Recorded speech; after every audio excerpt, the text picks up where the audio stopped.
Feminilidade Radical. Capítulo 8. Fé Feminina. Este é realmente um capítulo de visão geral.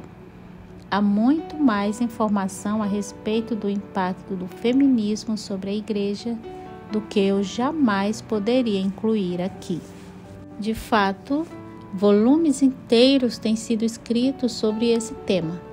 Recomendo que verifiquem as notas de rodapé se quiserem uma lista de fontes para leitura adicional.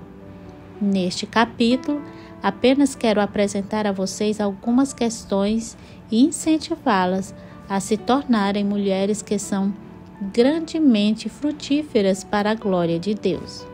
Como vocês verão, somente uma coisa é verdadeiramente necessária aos olhos de Jesus, e a mulher que a escolher não verá isso lhe sendo tirado.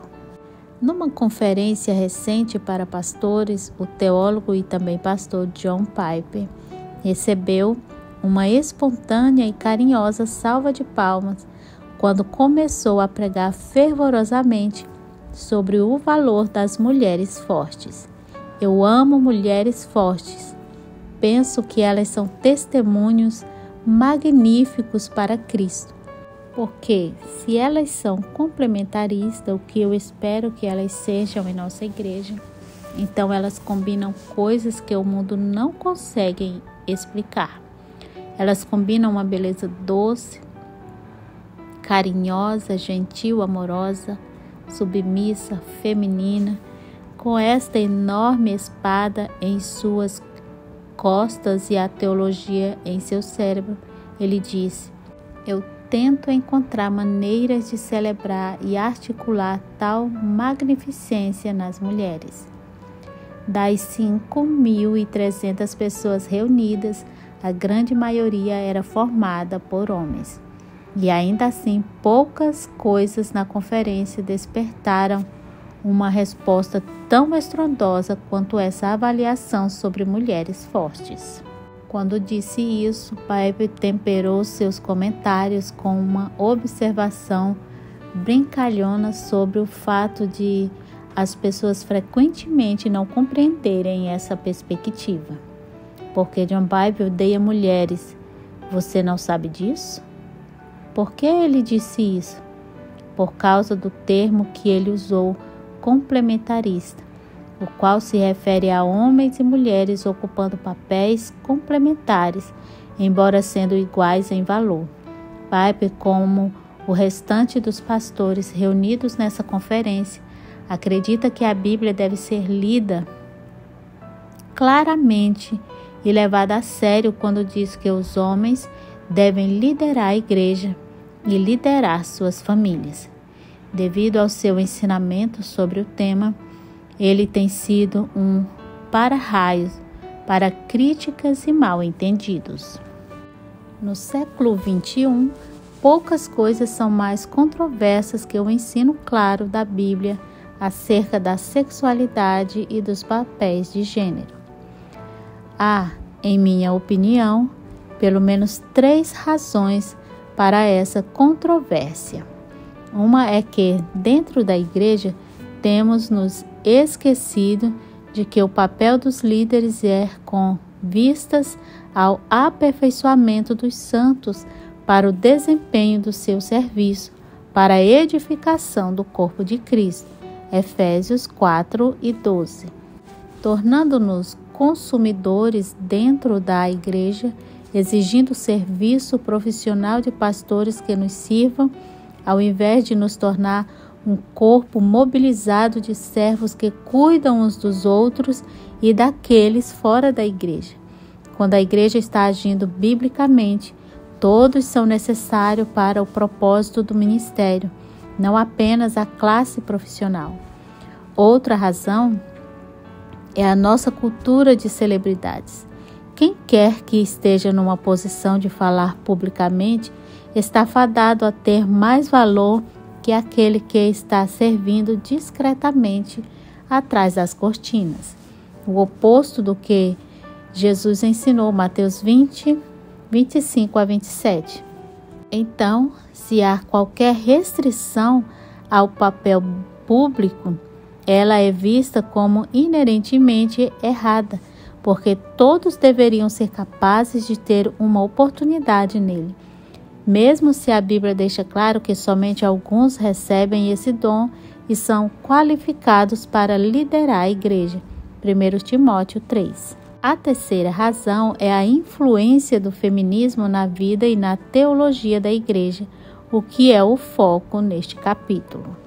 Como vimos ao longo do livro, a ideologia feminista surgiu de observações parcialmente corretas, mas ofereceu interpretações erradas e soluções falhas.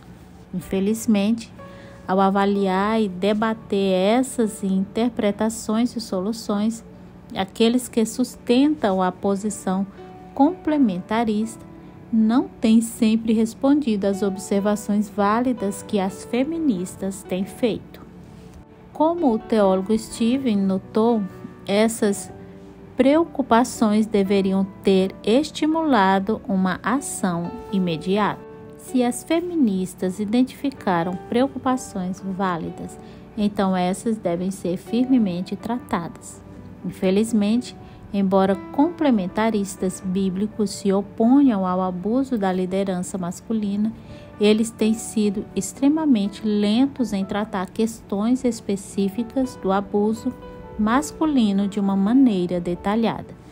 Devemos considerar completamente não bíblico que homens desonrem as mulheres, assim como consideramos completamente não bíblico negar a adoração a Cristo. Assim como ficaríamos ofendidos e nos oporíamos ao ensino de qualquer pessoa que negasse que o Pai levantou Cristo dos mortos e que escatologicamente o vingará, também devemos ficar profundamente ofendidos que qualquer um fale em honrar e proteger as mulheres. Então, enquanto olhamos para a história da influência do feminismo sobre a própria igreja, quero reconhecer mais uma vez que onde quer que existam seres humanos, haverá pecado e imperfeição. A conclusão não é quão bem os seres humanos têm se comportado, mas o que Deus diz sobre si mesmo, sua igreja e seu plano para suas criaturas. Eu seria insensata em apontar para o histórico daqueles que abraçam papéis complementaristas como o padrão de comportamento e abordagem. Em humildade, devemos admitir que houve falhas nos dois lados, mas isso nunca negará a palavra de Deus. Portanto, precisamos abraçar o ensino da Bíblia acerca da masculinidade e da feminilidade de forma clara e ousada. A igreja deve liderar o movimento, equipando o povo de Deus para pensar biblicamente sobre toda a vida, incluindo a perspectiva bíblica dos papéis de gênero e os relacionamentos. Escrevem os escritores em seu livro sobre o ministério de mulheres. Dezenas de mulheres evangélicas são feministas funcionais, porque o paradigma do mundo para a feminilidade é o único que elas ouviram. Usando o evangelho incorretamente, pode ser surpreendente olhar para trás, a partir de nossa cultura pós-moderna e religiosamente pluralista, e notar que a questão da liderança na igreja foi um dos maiores fatores para o surgimento do feminismo. Mas como vimos no capítulo 2, as primeiras feministas listaram queixas contra a igreja no mesmo documento das queixas contra instituições seculares. Enquanto movimento, o feminismo tem suas raízes no período pós-iluminista, que desafiou instituições, costumes e morais tradicionais. A autoridade do clero masculino foi uma daquelas instituições desafiadas. Além disso, o segundo grande despertamento também influenciou o surgimento do feminismo. Este movimento de avivamento do século XIX enfatizou a experiência espiritual e a conversão pessoais mas um dos seus principais líderes também rejeitou muitas doutrinas cristãs centrais. O avivalista Charles Finney negou que a justiça de Cristo é o único fundamento da nossa justificação e que a morte de Cristo na cruz foi a expiação por nossos pecados.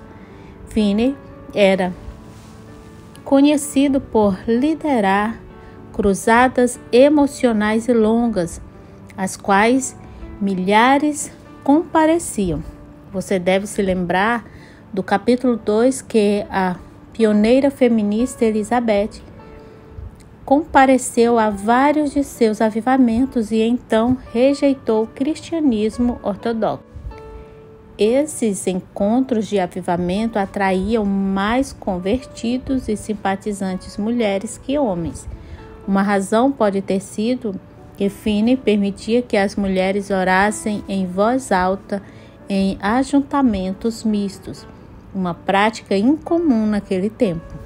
Embora nada haja na Escritura que proíba as mulheres de orar em voz alta na igreja, infelizmente isso logo levou a uma aceitação não bíblica da ordenação de mulheres. Visto que as mulheres têm sido grandemente excluídas historicamente de participarem na vida da igreja quando a porta se abriu para proclamarem o evangelho e compartilharem na colheita espiritual, é compreensível que elas associassem esse tipo de ministério com o pastorado. No entanto, baseado no padrão do Novo Testamento, onde todos os membros são chamados a várias formas de ministério, esse tipo de frutificação espiritual não é limitado aos líderes. Ainda assim, a frutificação espiritual eventualmente se tornou uma das razões dadas para a permissão de mulheres pregando para audiências mistas ou se tornando pastoras ordenadas.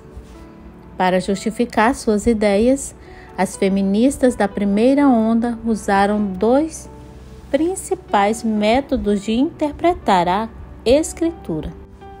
Primeiro, as primeiras escritoras feministas contradisseram o argumento daqueles que limitavam o papel de liderança das mulheres, citando passagens que falavam da igualdade de homens e mulheres em Cristo.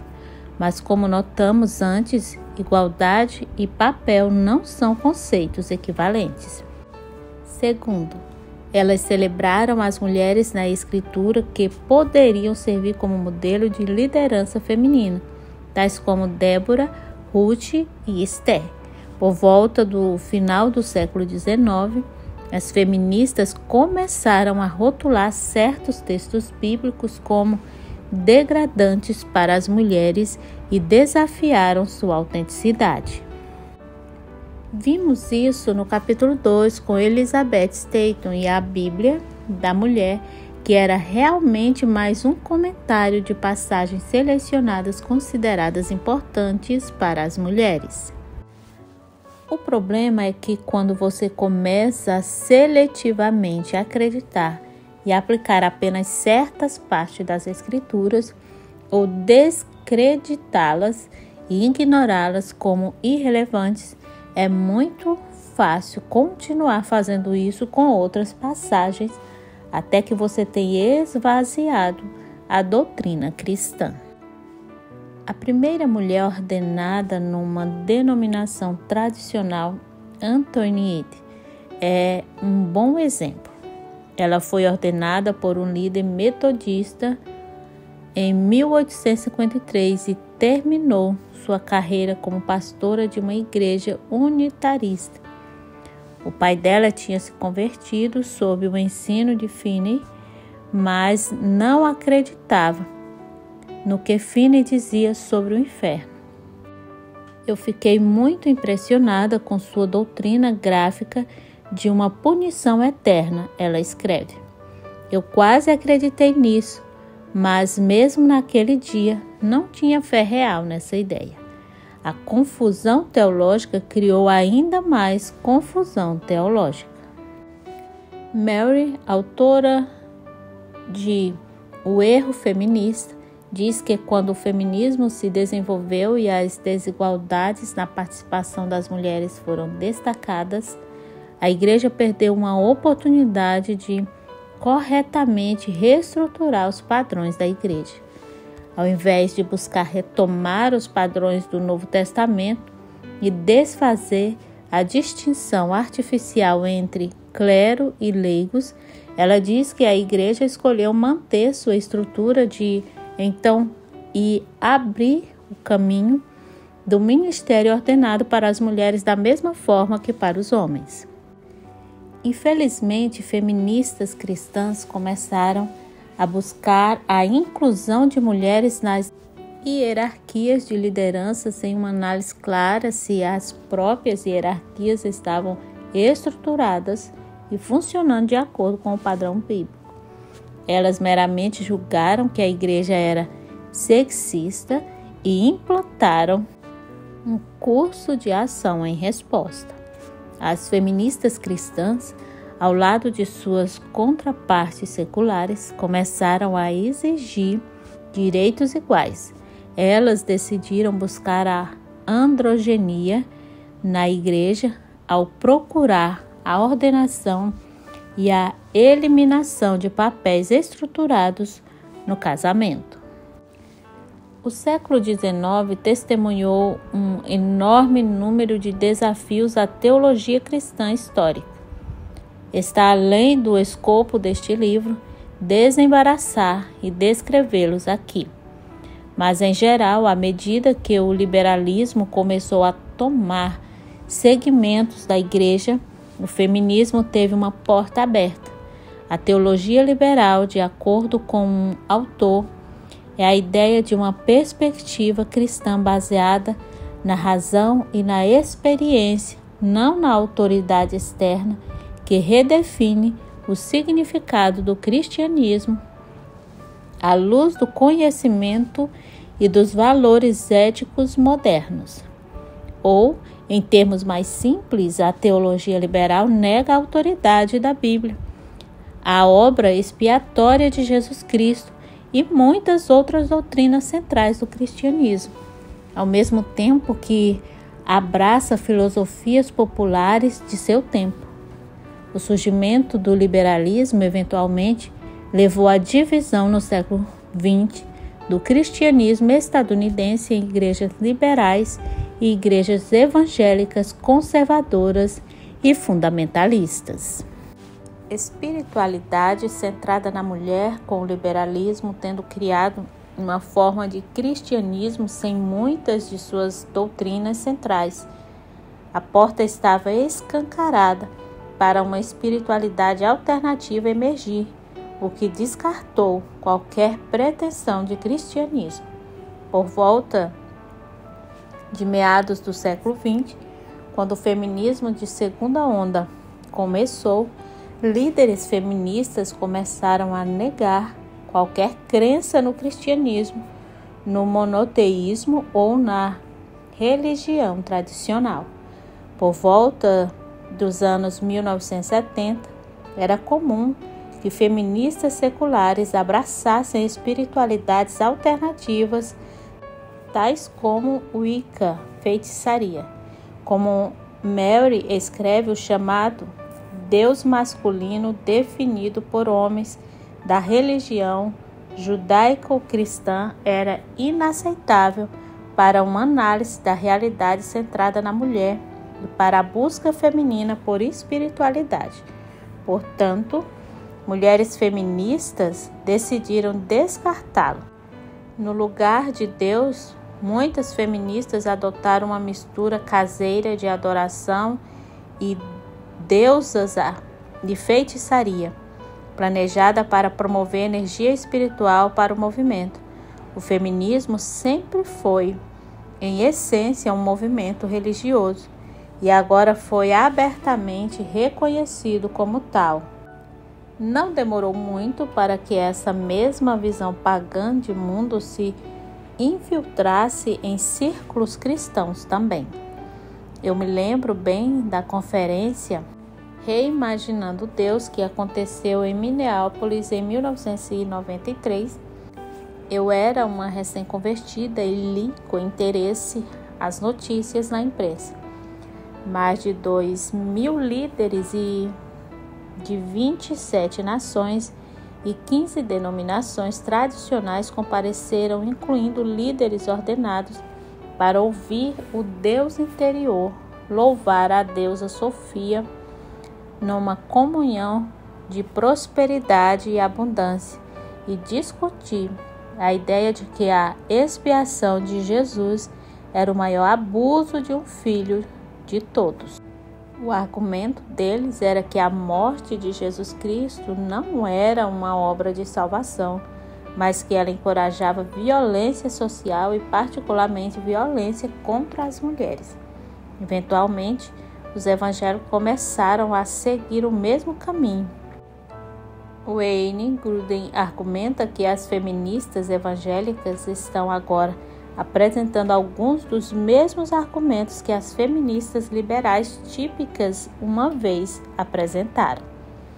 Num número surpreendente de escritos evangélicos feministas, as autoras têm publicado declarações que ora negam a completa veracidade da Escritura, ora negam a total autoridade da Escritura, enquanto palavra de Deus para nós hoje, ela escreve.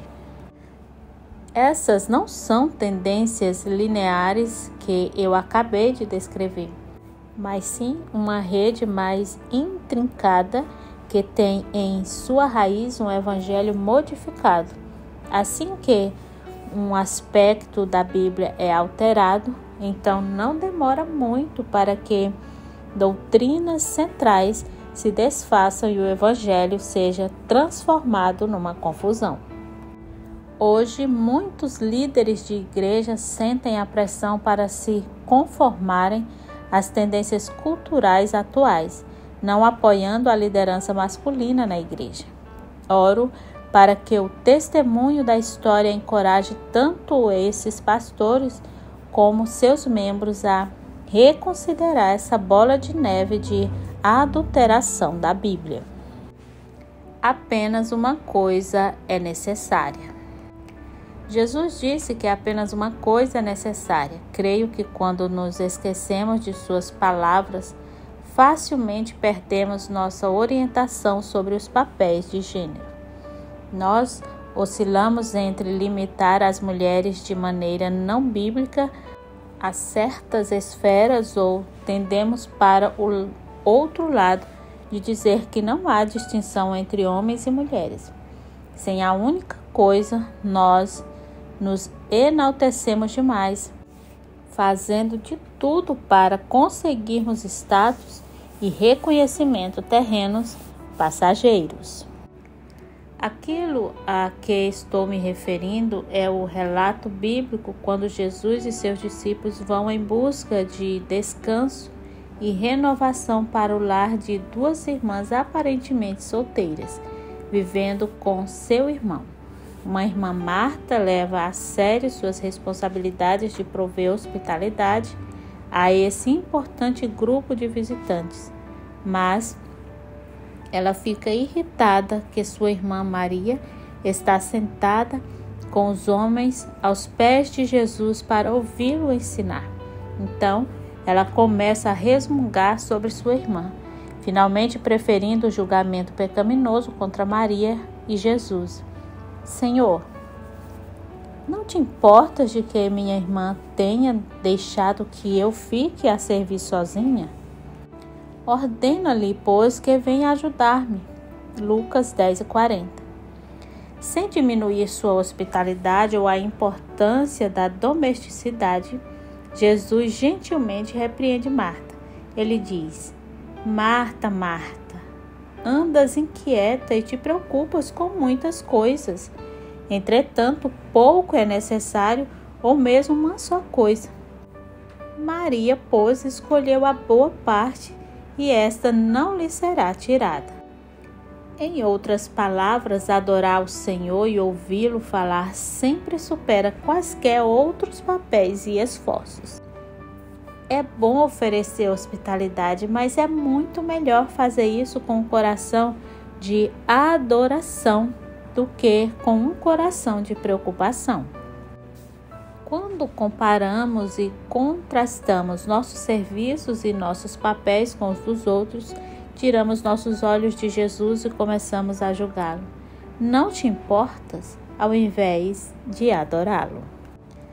Ao permitir que uma mulher se sentasse aos pés para ouvi-lo ensinar, Jesus estava quebrando algumas das normas e práticas da cultura judaica. Mas aquelas eram leis feitas por homens que relegavam as mulheres a certas partes do templo ou as mantinham fora do ministério ativo. Jesus não manteve essas proibições não bíblicas, mas ele manteve o claro ensino da Escritura sobre papéis no casamento e na liderança espiritual. Ele ensinou às mulheres, ele recebeu sustento físico e financeiro de mulheres, veja Joana, por exemplo, e ele se dirigiu a mulheres que eram rejeitadas por outros ou ignoradas por homens judeus, veja a mulher samaritana à beira do poço. Como o teólogo John MacArthur diz, isso estava em grande contraste com outros homens do tempo de Jesus. No meio das culturas grega, romana e judaica que viam as mulheres quase no mesmo nível das propriedades, Jesus mostrou amor e respeito pelas mulheres.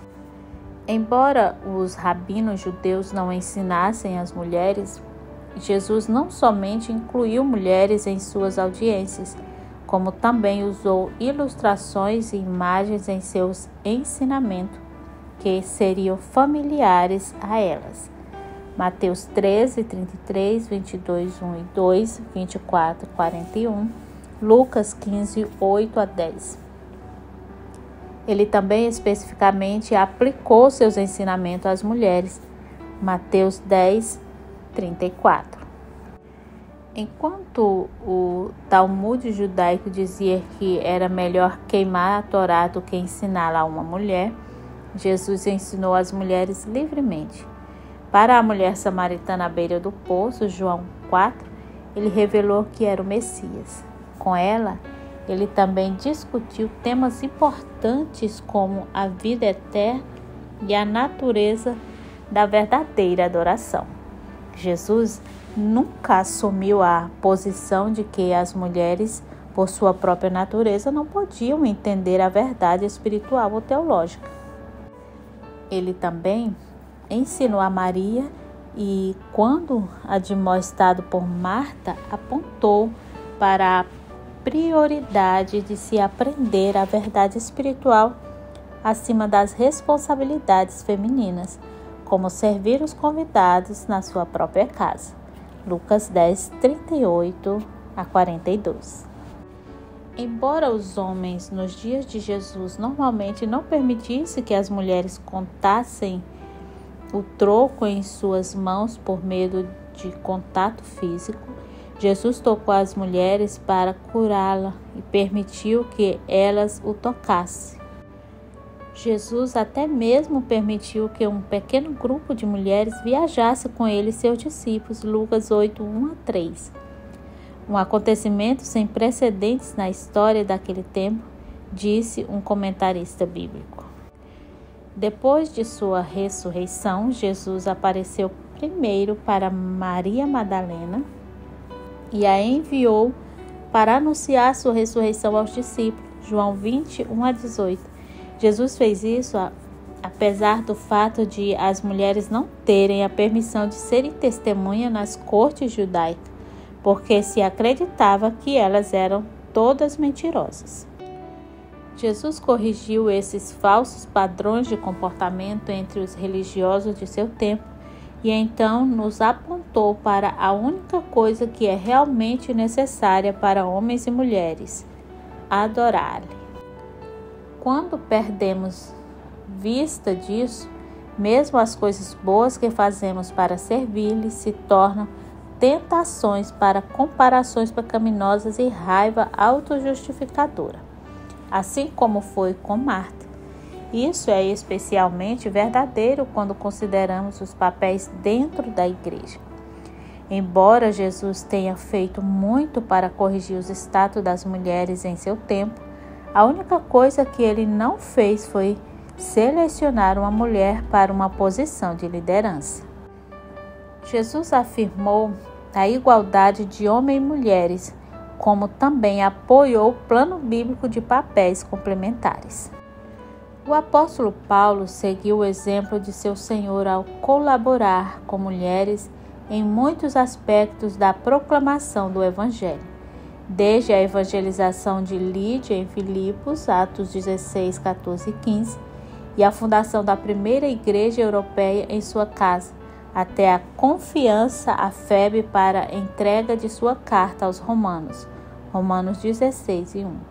Mas ele não apontou mulheres para os papéis de pastores ou presbíteros, escrevendo sobre a inspiração do Espírito Santo que uma mulher não deve ensinar nem ter autoridade sobre um homem. 1 Timóteo 2, 11 e 12.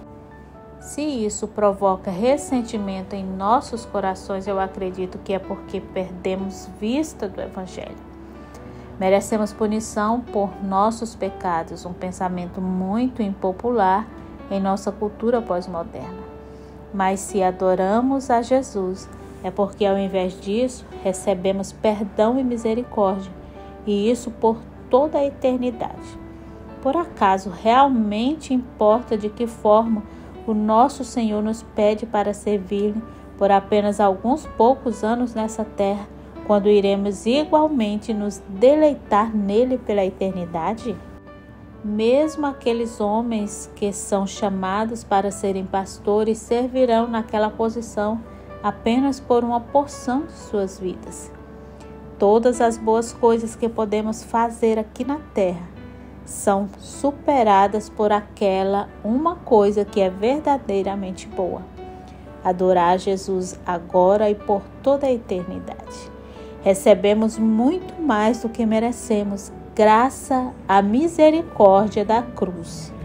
Não discutamos sobre a pequena parte que desempenhamos no avanço do reino de Cristo e das boas novas da salvação.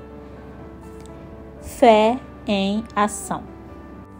Concluindo, eu gostaria de levar você de volta àqueles inebriantes momentos do século XIX, quando as mulheres estavam sendo incluídas na vida da igreja e a reforma social era uma questão urgente. À medida que a primeira onda do feminismo estava ganhando impulso, houve pequenos grupos de cristãos que olharam para a injustiça, a inequidade e a pobreza e decidiram tratar daqueles problemas diretamente com o Evangelho. Houve cristãos que foram para fora como parte da primeira onda de missionários norte-americanos a outras nações, enviados pela incipiente organização Comissão Americana para Missões Internacionais. Meus ancestrais estavam entre eles. À idade de 22 anos, Amos e Will se casaram em Wilton.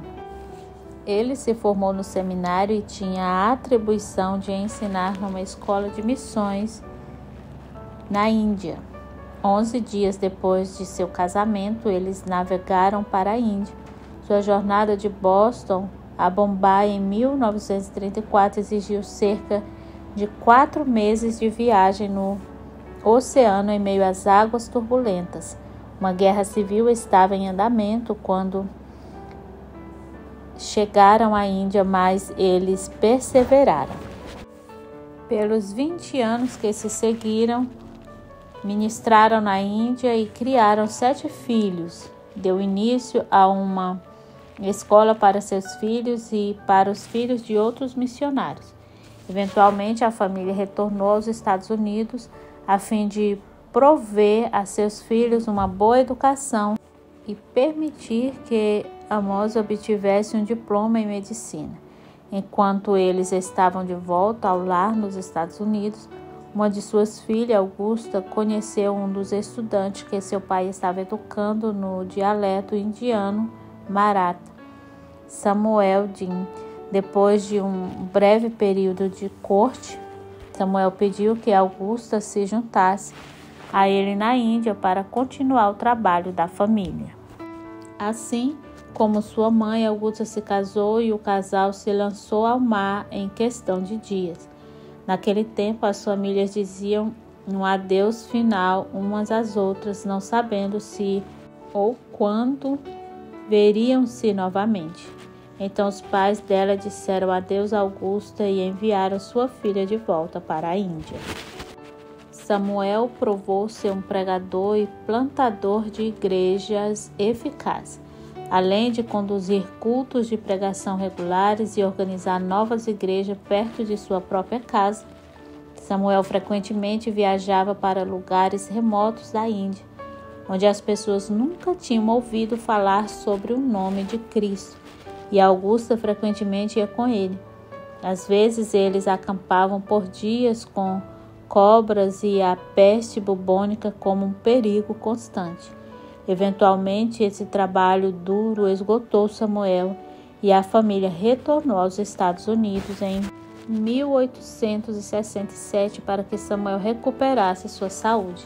Ele acabou se tornando um plantador de igrejas em Nebraska pelos 12 anos seguintes até morrer. Em 1889, Augusta se tornou viúva num mundo em constante mudança. Muitas controvérsias estavam abalando a nação e a igreja, mas Augusta decidiu voltar para a Índia. Ela queria trabalhar com sua irmã Anne, que conduzia um lar para jovens viúvas. Visto que as meninas se casavam muito cedo na Índia, muitas das viúvas eram praticamente crianças. Como as viúvas eram consideradas vergonhosas na cultura indiana, aquelas jovens eram rejeitadas pela sociedade por suas próprias famílias. O lar que Anne gerenciava protegia essas viúvas, dando a elas educação básica e profissionalizando-as em algum negócio lucrativo. As viúvas mais velhas que obtinham proficiência suficiente na leitura eram conhecidas como as mulheres da Bíblia, um ponto de controvérsia na cultura hindu. A influência deles foi sentida nessa área da Índia. Quando Augusta retornou uma segunda vez à Índia, ela foi saudada pouco tempo depois por um homem indiano que tinha procurado por ela ao ouvir que a viúva do grande pregador Samuel estava na região. Ele estava esperando para contar-lhe quão frutífera a pregação de Samuel tinha sido, pois agora havia várias igrejas na região que surgiram de seu trabalho, e ele queria dar os pêsames da viúva do grande Samuel. Augusta passou quase 5 anos trabalhando por lá com as mulheres da Bíblia antes de voltar para casa. Numa época em que a viagem transoceânica era um trabalho duro, ela fez a viagem para a Índia 2 vezes para enfrentar a intimidação hindu e ensinar importantes habilidades para as viúvas abandonadas. Augusta foi uma mulher espiritualmente muito frutífera. Todos os seus filhos se tornaram cristãos e ela deixou um rico legado espiritual para eles. Ela era uma auxiliadora destemida para o seu esposo, trabalhando com ele para fundar igrejas em 2 nações.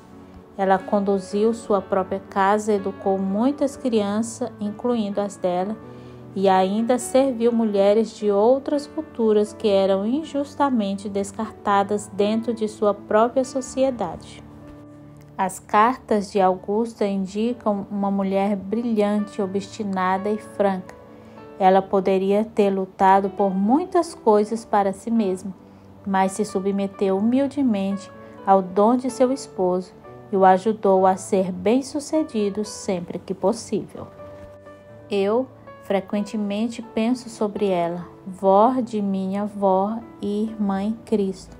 Ela poderia ter sido influenciada pelo feminismo de primeira onda, mas ela escolheu outro caminho. Ela viu desigualdade e injustiça na Índia e escolheu tratar daquela necessidade através do Evangelho. Ela poderia ter desfrutado sua aposentadoria em relativa tranquilidade nos Estados Unidos, mas ela escolheu entregar sua vida àqueles que desesperadamente precisavam de ajuda. E quando ela voltou à Índia, ela recebeu as boas novas do fruto da sua colaboração com seu esposo. Juntos eles realizaram muitas coisas e, pelo que ouvi, juntos eles permaneceram fiéis ao glorioso Evangelho. Um chamado à feminilidade radical, Augusta viveu há mais de 100 anos, mas ela foi um exemplo das mulheres fortes que John celebra. Mulheres que combinam uma beleza doce, carinhosa, gentil, amorosa, submissa, feminina, com esta enorme espada em suas costas e a teologia em seu cérebro. É necessário ser uma mulher formidável para viajar 2 vezes sob circunstâncias difíceis para uma nação hostil à sua mensagem espiritual. É necessário ser uma mulher forte para abnegadamente nutrir 4 crianças até a idade adulta. É necessário ser uma mulher espiritualmente madura para seguir seu esposo no chamado dele e apoiá-lo num dom dele, viajando para outro lado do mundo para ajudá-lo a realizar os seus planos. É necessário ser uma mulher ousada para viver contrariamente à sua cultura, escolhendo a glória de Cristo acima de qualquer honra pessoal.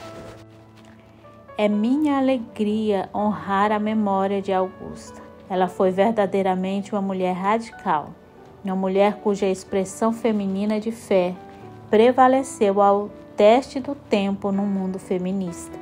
Ela honrou a instituição do casamento, ela se deleitou em dar à luz e educar a próxima geração para Cristo. Ela foi fiel aos seus votos matrimoniais e ela se sentou aos pés de Jesus a fim de receber dele aquilo de que precisava para dar a muitos outros que nunca tinham ouvido falar em seu nome. Que Deus conceda a cada uma de nós a graça para fazer o mesmo e que esse seja o nosso legado espiritual para as mulheres que seguirem os nossos passos.